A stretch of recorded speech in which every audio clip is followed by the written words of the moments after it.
ECP tokens, eCryptoTokens.com right now, the ICO website. All that you see there was made by a Ghanaian.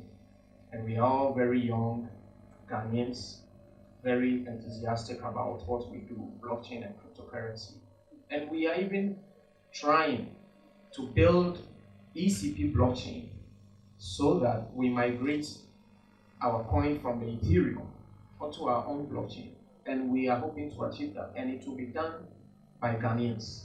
And so we want you to believe in us and participate in what it is that we are doing so that we can grow. And when we are grown, it is in the interest of all of us, so we can take hold of our economy. I think we'll wind up, but be careful, ICOs. Anyway, I'd like to thank you all for giving us a good presentation. Please. And thank you very much, our expert moderator, Professor Nina Kukweno, for instilling discipline, but also doing it with fun and liveliness. It's now time for our coffee break. We just ate that. Oh, you want a question? Oh, you want a question now? No, is that the format? That's not the format. No, we have an open mic. Don't worry. Let's go grab a coffee and come back. There are more presentations. There are more lightning presentations. Do not worry at all. Yes. So please, just step outside for coffee break. We'll come back. You can grab them and ask them questions while they are drinking their juice or their coffee. They're all there. Blockchain, eh? I am the block in the chain, or the chain in the block. Charlie, some of that music must flow. That music, man. That music.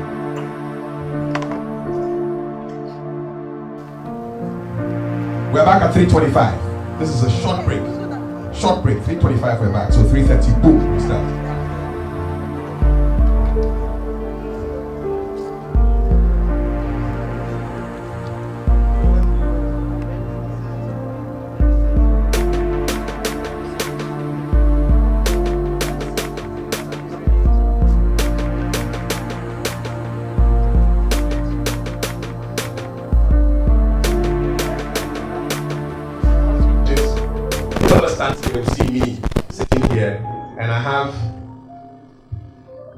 My signal, 5 minutes, 2 minutes, 1 minute, end.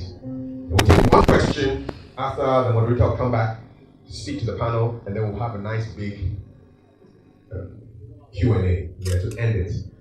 So the next presentation is on blockchain beyond cryptocurrencies, use case for education. Blockchain beyond cryptocurrencies use, the case for education. And this is going to be done by an executive from eCampus LLC. Please put your hands together for Mr. Cecil Nudako.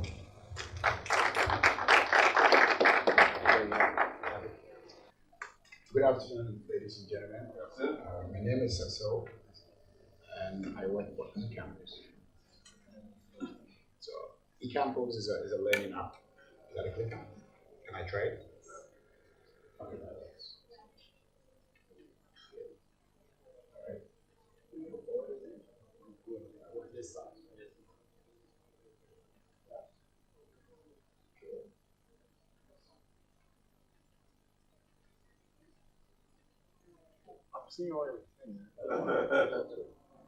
All right, so at eCampus, we provide training materials digitized on an app, and then we monitor user behavior using machine learning, artificial intelligence, to predict whether you do well in an exam or not, or whether you're ready for an exam or not. And then we generate digital badges, such as alternative credentials. So I can give you a badge, a digital badge that you can use to get employment. And then also we give you rewards. So you can trade your points that you earn with real world things like Uber ride, food, health insurance, and whatnot. So the last bit where you can actually trade your points for stuff is where we use blockchain. So that's why I'm relevant in this space. Okay. So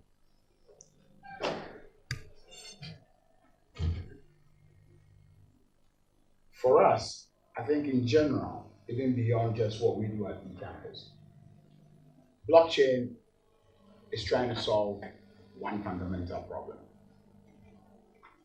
the trust issue. Anywhere two or more people are gathered, there's a trust issue.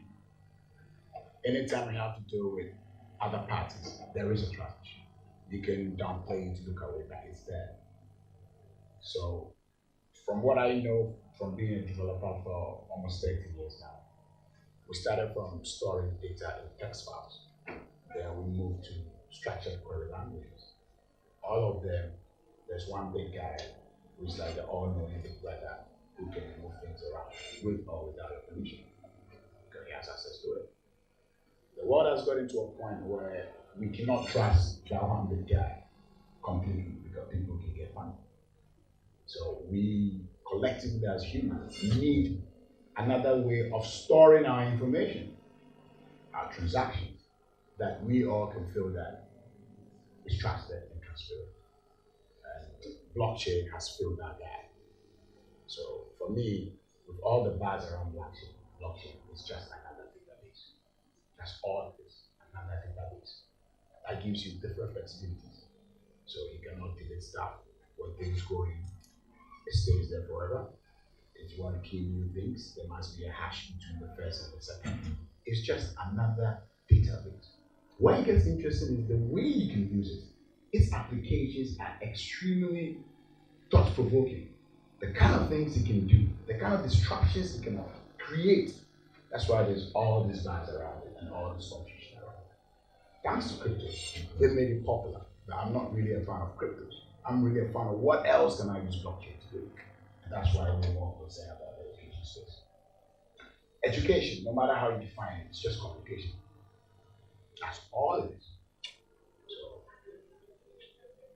there's a teacher or a knowledge giver, and then there's a receiver, and it's happening within an institution, and there must be communication that I paid my fees. There must be communication that my 10 over 10 I got was captured. It's just communication. That's all it is. And if that is not managed well and preserved well, then I come out after 4 years, and whatever I show to people outside has a question mark.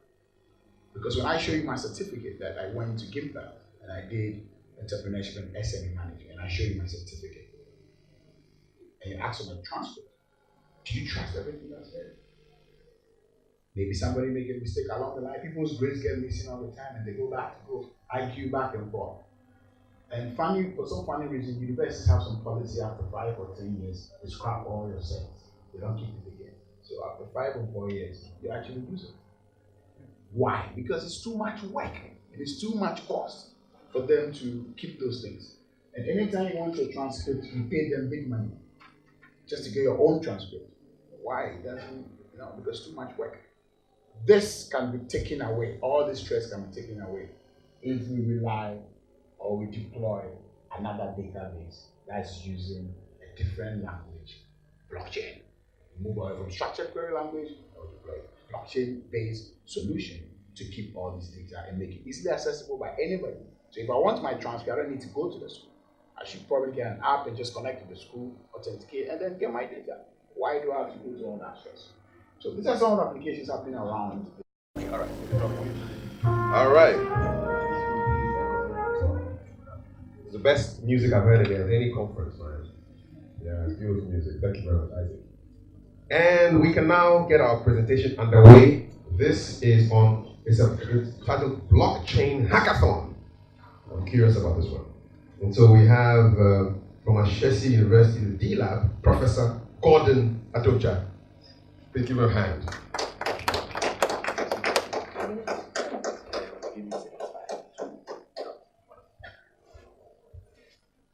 All right. Well, good afternoon. Good afternoon. All right, so this is a presentation, it's basically a recap of a hackathon series that we ran this year, although we started last year, and I'll tell you the story of that. So we were very ambitious, wanted to run a hackathon on a supplier exchange platform that the Ministry of Trade was building. So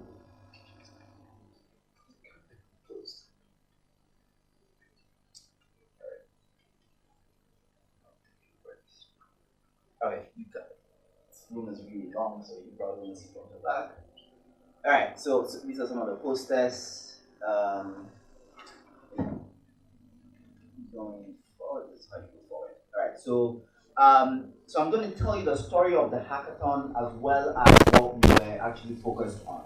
Right? So we started off. It was really hard getting people to jump on board.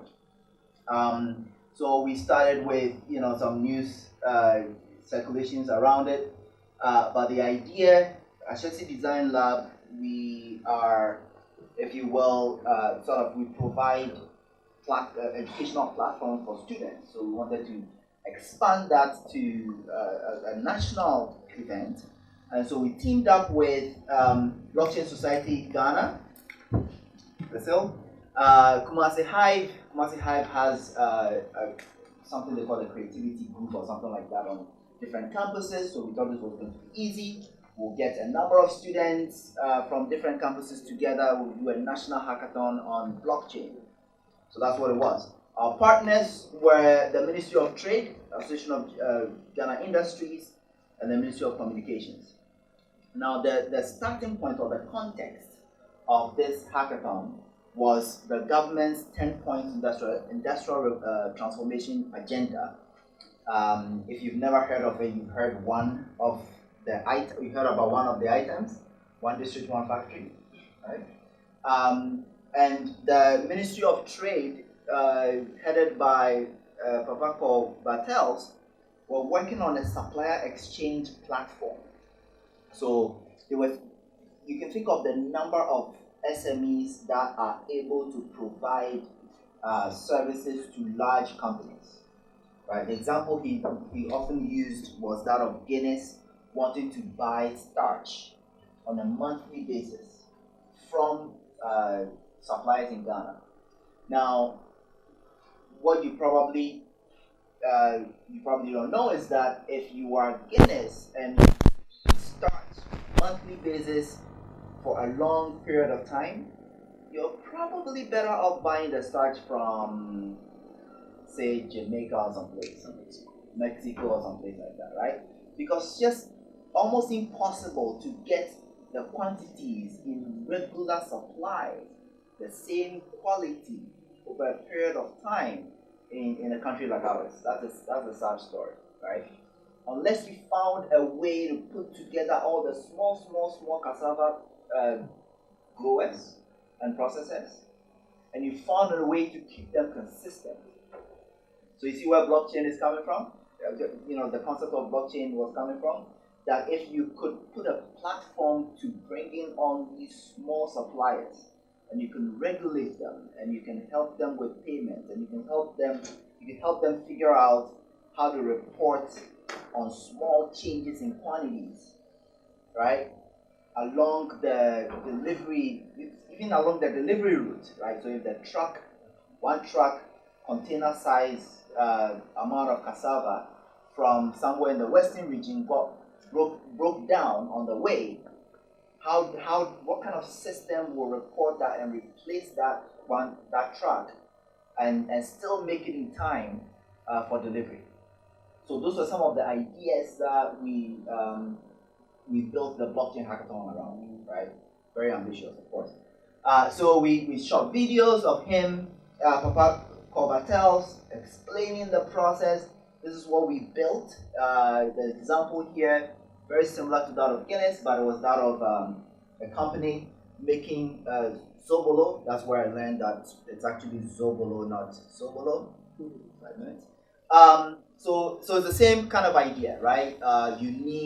This is the platform we were simulating, right? That you got a large company that needed small companies to supply Sobolo leaves, sugar, all the other things that went into maybe even purified water. It would look somewhat like this.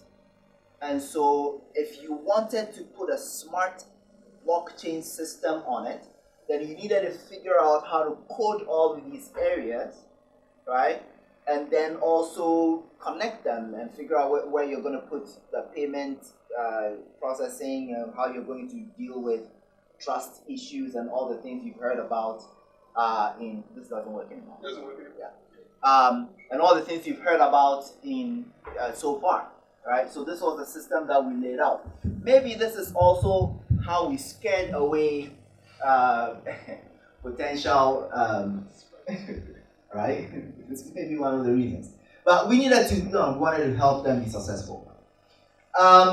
Anyway, so I'll go through. So this idea will be you have all these companies and again figuring out how to sort of use smart contracting and smart payments and all that to help them.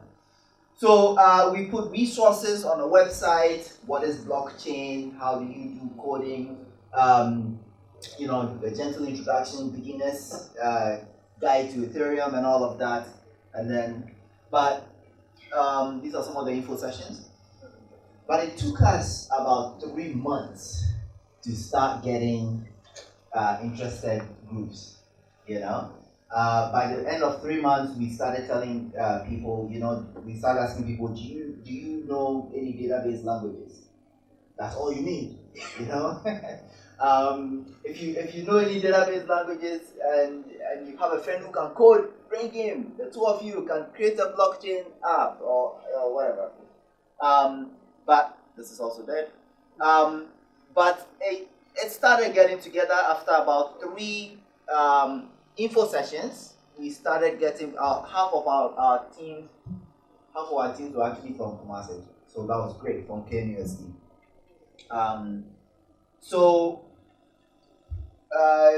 We had a few coding sessions. These are the Kumasi guys. It was not just digital, but also mapping things out, trying to figure out the connections between the suppliers and all that. Somebody explaining code. We had good mentors, people from the Ministry of Trade, people in agriculture who've been working in the space for a long time, people who've been doing currency trading and stuff and were interested in these kinds of other applications of blockchain. People like Cecil, who was the star explainer, if you will, of blockchain systems. That's me. We had some students from Canada, from Engineers Without Borders, providing sort of technical support. At the end, what were some of the solution concepts? We couldn't, I wouldn't say that we were very successful in getting teams to explore all of those areas, because there were the main problem was confidence. Really, it was confidence. But the ones that came up, they were interesting. One of the key areas was connecting smallholder suppliers and buyers, right? So clearly, that's the main problem we have in our country when it comes to agriculture, right? Because of the land tenure system, the land sizes are so small that farms are so small. So if you're building a blockchain system that connects doesn't into agriculture, you have to deal with that problem. Subcontracting, again, multiple levels of contracting, and of course tracking supply and production, right? So some of the examples, I have 1 minute more, but AgriXchain team was from the Cosmos Innovation Center program, and they were developing a smart contracting system to connect. They focus on smallholder farmers. These guys called Fading Food and Drug Integrity Network. They focus on food safety, so they were using blockchain to track sort of quality levels of food along the system, so they can track it back to where there were problems. I'm rushing at this point. We have Platform X from KNUST, and they were looking at transactions. So it's mostly how do you record, how do you track, and all of that. So if you take all of our mobile money systems, how do you, sort of activate payment when you do delivery? The truck arrives, payment is done, and so forth. Seamless, no problems. And then Smerge was doing bidding, and I was looking at transparent bidding and so forth. So those were the teams that participated. I just wanted to leave you with this. This was a call I found 12th November, the deadline. It's a call for blockchain applications in agriculture, a current one. So clearly, we were onto something. Thank you. All right. Thank you very much, Prof. One question. One question for him before we get the next presentation. Do you have a question? If you don't have a question, there's one. Okay, there's one. There's one. So when's the next hackathon? It's a good question. After 6 months, it took us 6 months. It wasn't a weekend. After 6 months, we realized that the hackathons are not that cheap. So now we're looking for our next motivation. So if you want to motivate us, we'll be glad to. But we really do think it's important. We do need to put young people together, not just young and old, hacking at different blockchain applications. Right? You've heard in this conference so many different ways in which we can leverage this platform. And the best way to do that is for people to just keep hacking at protect problems. Right? So yes, we will do this again. We will do this again, but we don't have a specific date. Yeah. All right, Prof, thank you very much. Let's give him a big round of applause. Please join the panel, the Council of Elders, Blockchain Elders. And then we take the next presentation. Third time lucky, hopefully it will flow. And this is on FX innovation with Bitcoin in frontier markets. Let us welcome Mr. Ibrahim Toyib from BitPesa.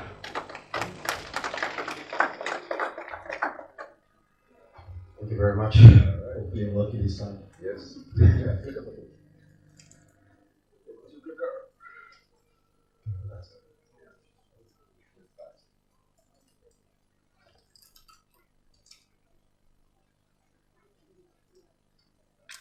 Hello everyone. I'm Ibrahim Tayyib. I represent BitPesa. I'm part of the business development team across West Africa. First of all, I'd like to apologize to the organizers. I had to change my slide last minute, so thank you very much for accommodating. We want you imprisoned by the podium so everybody can see you. Okay. This is the optimal place. Yeah, that's fine. All right. So, well, we recently launched our operations in Ghana. So the purpose of this presentation is to talk to everyone here about the amazing thing we're doing at BitPesa and how we've been able to leverage on the blockchain technology to make payments easy within and outside Africa. Yes, so I'm not going to delve a lot into what Bitcoin is or what blockchain is because I mean a lot of people have spoken about that. It makes it easier for me. So the question is why we chose Bitcoin to do what we do, and we figured Bitcoin is one of the most generally acceptable cryptocurrencies. One, and also it's one of it's proven to be quite, the platform, the blockchain and with the Bitcoin rights it's proven to be pretty secure. And it's fast, not as fast as some other cryptocurrencies though, but with the kind of way we use it, the way we apply it, we figure it's pretty much the best cryptocurrency to use in making the kind of, in implementing it in the way we do. So across Africa, BitPesa operates in these 6 countries. We have other offices outside Africa, but for now we're in South Africa, Uganda, Ghana, Nigeria, which is our biggest market to date, Tanzania, and Kenya. We basically know, it's a general knowledge that all these countries, for now, it's safe to say there is general understanding of what Bitcoin and blockchain is. There's a joke we said in my office that until about 3 years ago, a lot of people in Nigeria still thought Bitcoin is MMM, and it's terrible. It's just that bad. But now, it's better. People understand what it is, and it's quite good. In all these other countries too, with the exception of Tanzania, you do not really need a payment license to take part in to use the blockchain technology to make payouts like we do. Only in Tanzania when you're required to get a PSP license. And of course, all the banks, including the Bank of Ghana, has informed the banks that even if you involve yourself in this, in touching cryptocurrency, it's definitely at your own risk. They don't only inform the banks, they also inform everyone. So they're letting you know, we are not regulating this. We do not have a way of controlling the activity. So if you get involved in it, it's at your own risk. And banks are not allowed to hold digital currencies directly. But of course, there are a couple of banks like GT Bank in Nigeria that have been toying around GT coins. Of course, you're going to say it's not cryptocurrency, but it shows kind of interest in how even banks are looking at the ways of using cryptocurrency or foreseeing the kind of future that cryptocurrency holds in our day-to-day payment activities. Now, this is basically at BitPesa, we've been able to develop two solutions. We've been able to provide one called PESI, which is where the bulk traders or bulk investors, we don't advise people on how to invest in cryptocurrency. We do not tell you when you've yielded or when you've lost money. We only provide you with a solution where you can procure bulk cryptocurrency. We only deal in Bitcoin for now. So let's say we have some traders here who are interested in purchasing between 20 to 50 Bitcoin, or maybe more than that. In one swoop, BitPesa has a platform to provide that much liquidity for you. Because we've noticed in the past, there are instances where 50 Bitcoin now is about $300,000, if not more. And you give that kind of money to someone, and the next thing you start calling the person and can't get through to the person. Because most of those kind of transactions have to go OTC. So we've been able to create a platform where you can go yourself, make your payment, and provide your wallet and do the credit that is needed. And this is the kind of amount, this shows the amount of liquidity we're able to provide daily. So we're guaranteeing you enough liquidity, a payment process that is not risky, quite cheap, and of course, you do not have scarcity problems. Yeah, this is now where it gets interesting. At BitPesa, we currently are able to make payouts in over 30 currencies. We can collect local currency and make cross-border payouts in over 30 currencies to date. And that's because our model is quite simple. But what led us to do this? The reason is because if I want to send money from Ghana to Nigeria today, I'm sure a couple of us might have tried it. We have tried using the rapid transfer through EcoBank or a couple of other methods. The charges might not be the most favorable. How long does it take? I want to get something now in 5 days. Okay. 5 minutes. Okay, I thought you said it takes 5 days. so it takes a while, and it's not easy for you to make this payment, and it's quite expensive. So, I mean, some of us are even scared of using our ATM whenever we leave Nigeria or in Ghana because, the charges are going to be quite terrible. So what we've been able to do is we've been able to create a platform where we collect Nigerian Naira, and if we have a partner in Ghana here, we exchange Bitcoin with him, which is where it gets interesting because I can exchange as much as 20 Bitcoin with you within just a couple of minutes.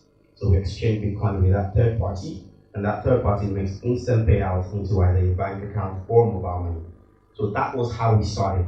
And we did this. You want to make payments in China, you want to make payments in Japan, Dubai, in the local currencies of these countries. We take the local currency from you, either in Nigeria, Ghana, and South Africa. We do the exchange, and the third party makes the payouts.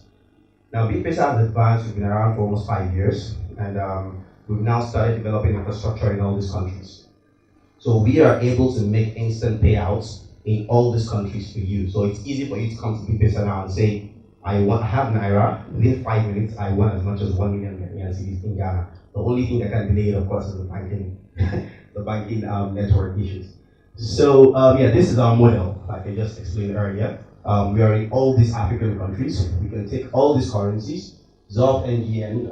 Okay, we've not added Ghanaian cedis there because we just launched in Ghana this year. And we can make payouts in all these other currencies. This is just a few. Like I said, we are currently at about 30 currencies, and we're still growing rapidly. Yes, so in Ghana today, this is how the logic works. Like I said, we are integrated into all the mobile money platforms. So you can either buy Bitcoin or sell Bitcoin on the platform and make payments via mobile money. I think anytime mobile money is the most popular. And our charges are very, very favorable. And one of the major attractions, of course, like I mentioned earlier, is the accessibility to liquidity as much as you want. The same way you can purchase Bitcoin and sell Bitcoin on the platform is the same way you can take your mobile money account and go to BitPesa and say, I have Ghanaian cedis and I want Nigerian Naira or I want US dollars in this account. And we are able to debit your mobile money account and make the payouts in. So it's like you're giving us Ghanaian cedis to buy Bitcoin from us, and we are able to implement it by exchanging with the third party to make final payouts. Yes, so just what I just explained now, this is how the model works across different countries. Either give us Ghanaian cedis or Nigerian Naira. We take the BTC and we exchange it, and we can pay out AED or Japanese yen. Japanese yen is here because we just confirmed a partnership with SBI Remit in Japan just about last month. It was in Forbes and it was, almost everywhere. So we are able to do almost instant payments within Africa and Japan, or the other way around. So those are part of the amazing things we're doing over where we are. And basically just to round it up,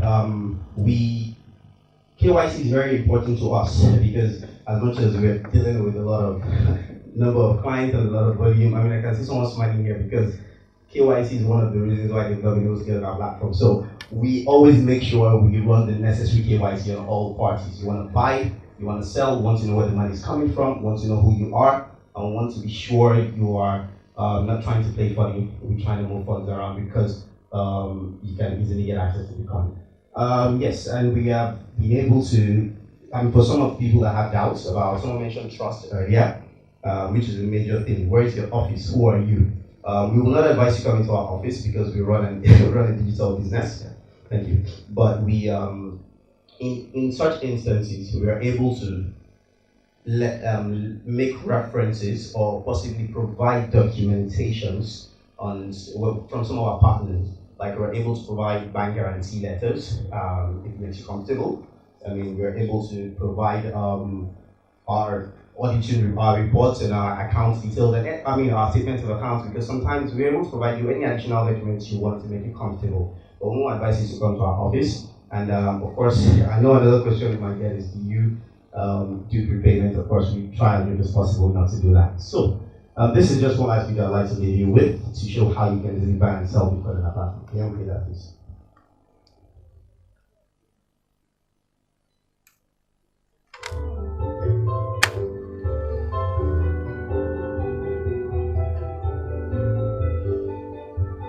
Basically, you click a new transaction.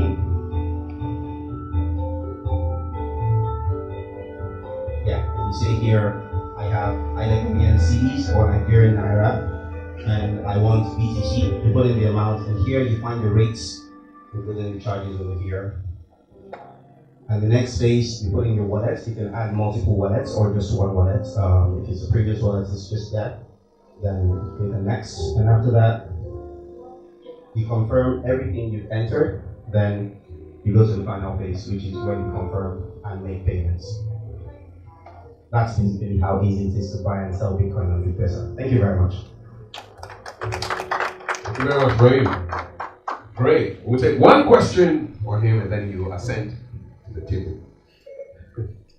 One question for Steve. There's one question, there's a lady on the left.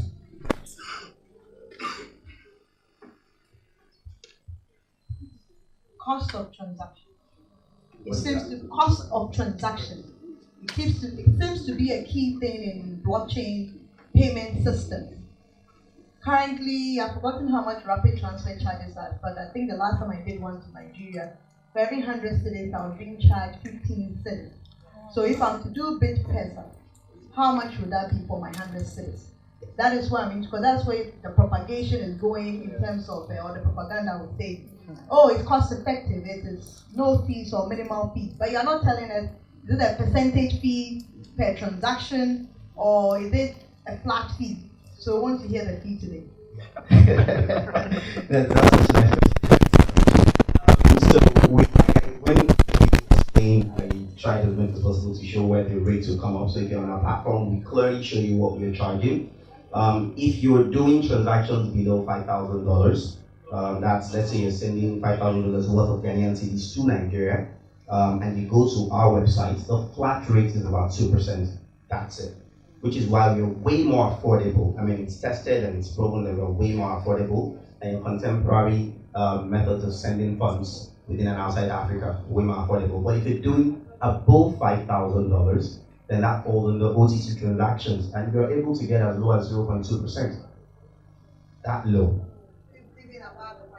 Yes, if you're sending above $5,000, you are able to get as low as 0.2, 0.3% as the charge on the transaction. So they are really more affordable. Yeah. All right. Thank you very much. Thank you very much. Please join the gentleman on the top. And yeah, I think he deserves a round of applause. Thank you. All right. 2 more presentations, and we're done with the lightning presentations, and we can hear from you as well. So up next is a presentation on Blockchain Academy. We're having an update on the Blockchain Academy. And Miss Mary Jonah from GDC is going to do that. Let's welcome her, please.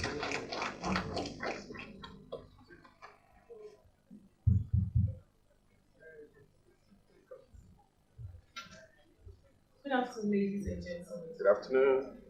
This is Mary, and I'm presenting an update on the Blockchain Academy.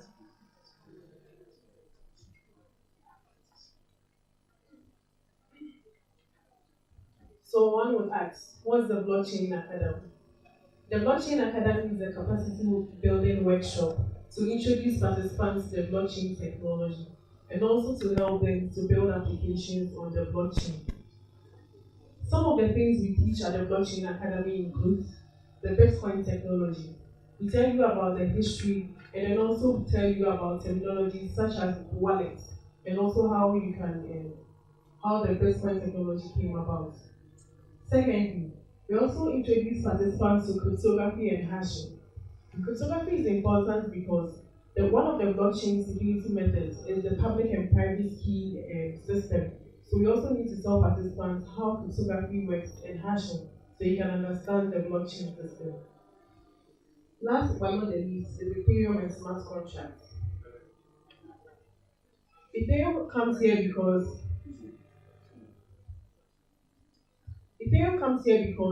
people are talking about smart contracts, and smart contracts are usually on the Ethereum system. So we also introduce participants to Ethereum and then smart contracts, what they are and how you can develop applications using smart contracts. So far, we've had 6 editions of the Blockchain Academy. So these are the periods in which we had them. And then we had one international edition, which I would show to you in one of our slides. The last academy ended yesterday, and some of our participants are here. So these are the training sessions in pictures. The one to my left is the first academy, which was in November 2016. So this has been going on for about 2 years. The next is the session which happened in March 2017. This was what happened before the first blockchain conference that was held over here last year. This happened at AH Hotel. And then this is also another one which we had this year, the first academic session in 2018. Last but not the least, this happened 2 days ago, and as I said, some of our participants are available and they can speak to you about what it was about. Our participants come from a wide range of backgrounds. We've had people from banks, we've had regulators, we've had people from educational institutions. So we are not just concentrating on development, but we are taking people from diverse backgrounds so they can understand what Bitcoin and blockchain is. So as you can see here, we've actually had people from telcos who have been trained on what Bitcoin and blockchain is about. So these will get out of the training. As I said, there was an international edition. In partnership with an IT firm in Togo, we went there and then trained participants on Bitcoin and blockchain. Language was not a barrier. We were able to teach them. And this is a picture with them. And also we were part of the first blockchain technology conference held in Togo. What are our future plans? For our future plans, we are planning on going to educational institutions, not to only teach people who are not students, but also teach students what Bitcoin and blockchain technology is. I'm also glad to say that we work with Central University, and next month we'll be going there to teach the students about Bitcoin and blockchain. So if you're an educational institution here and want to partner with us, our arms are wide open. You can see me and we can have a discussion about it. Secondly, we also want to organize classes on management and policy. There's a market for this section because we noticed that our current session is technical and policy, but there are people who are interested in knowing the policy part of the blockchain system, and there are people who also want to know about the technical part, that's the development and how to build contracts. So we are planning on having a separate session for these two sections so they can better understand what to use them. And which was not stated here. We're also looking at adding more topics to it. based on the market for it, we have Ethereum and smart contracts. So we see interest in a certain section for the blockchain technology, we are willing to add it to our slide. Okay, so if you want to reach us, you can send an email to blockchain@ghana.com. You can also access this website to see details about the academy. I'm also available and there's an exhibition next. You can reach me and we can have a discussion. Thank you. Thank you very much, Mary. We have one question.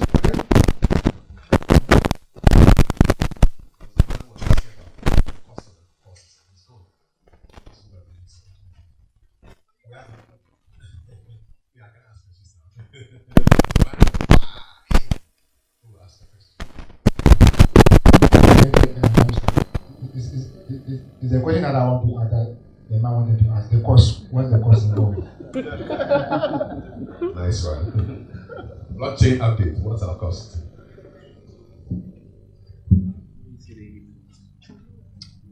There you go. For our 2-day workshops, it goes for 1,500 cedis.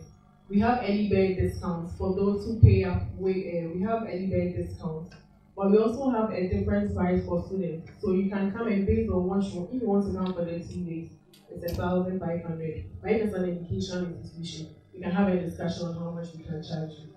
Thank you. Thank you very much. Mary, please join them.